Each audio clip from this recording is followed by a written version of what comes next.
வணக்கம். சேதுபாத்திரம் ஒன்றியம் சேதுபாத்திரோடைய விவசாயிகள் சார்பாக நாங்கள் எங்களுடைய கருத்தை தெரிவிக்கிறோம். இங்கே வந்து 60% தென்னை பக்கத்தில் தென்னை சாகுபடி பண்ணியிருக்காங்க. 40% நெல் சாகுபடி பண்ணியிருக்காங்க. நெல் சாகுபடி பண்ணுறதுல எல்லாம் ஏழ்மையான விவசாயிகள். இங்கே உள்ள 5ஆம் நம்பர் வாய்க்காலும் 7ஆம் நம்பர் வாய்க்காலும் ஆக்கிரமிப்பில் இருக்குது, அரசியல்வாதியினுடைய ஆக்கிரமிப்பில் இருக்குது. அது 7ஆம் நம்பர் வாய்க்கால் சுத்தமாக மூடப்பட்டு ஆக்கிரமிப்பில் இருக்குது. அதை வந்து அரசாங்கம் உடனடியாக அதை மராமத்து பண்ணி அதை செய்து கொடுக்கணும். குளங்கள்லாம் ஆழப்படுத்தாமல் 6 அடிக்கு தான் தண்ணி இருக்குது. அதுக்கு மேலே வந்து குளத்துக்கு கடலுக்கு போயிடுது தண்ணி. மழை பெஞ்சால் கடலுக்கு போயிடுது.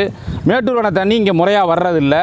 அதை விடுத்துட்டு அரசாங்கம் வேணாது காங்கிரீட் தளம் அமைக்கிறேன்னு சொல்லி, அதனால் எங்கள் கடமடை விவசாயிகளுக்கு எந்த விதமான பலனும் இல்லை.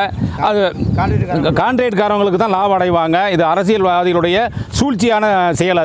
இதை விவசாயிகள் வந்து என்ன சொல்கிறதுனே எங்களுக்கு தெரியலை. விவசாய சம்மந்தப்பட்டவங்க என்னென்னா, எங்களுக்கு வந்து குளங்களை தூர்வாரப்படுத்தணும், குளங்களை கரை உயர்த்தணும், வாய்க்காலில் தூர்வாரம் பண்ணி கொடுத்தாலே கடைமடை விவசாயிகள் மகிழ்ச்சியாக இருப்பாங்க. இந்த நிலை நீடித்து இந்த மாதிரி ஒரு செயலை செய்வாரானால் இந்த விவசாயிகள்லாம் இந்த விவசாயத்தை நிலத்தை விட்டுட்டு பிழப்புக்காக வெளியில் போக வேண்டிய சூழ்நிலைக்கு தள்ளப்படுறாங்க.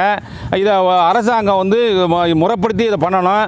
அதை விடுத்துட்டு காங்கிரீட் தளத்தை அமைச்சு தர்றோம், அதை பண்ணுறோம்னு சொன்னதுனால கடமடை விவசாயிக்கு எந்த விதமான பலனும் கிடையாது. இங்கே உள்ள விவசாயிகளுடைய நிலை இதுதான் உண்மையான நிலை.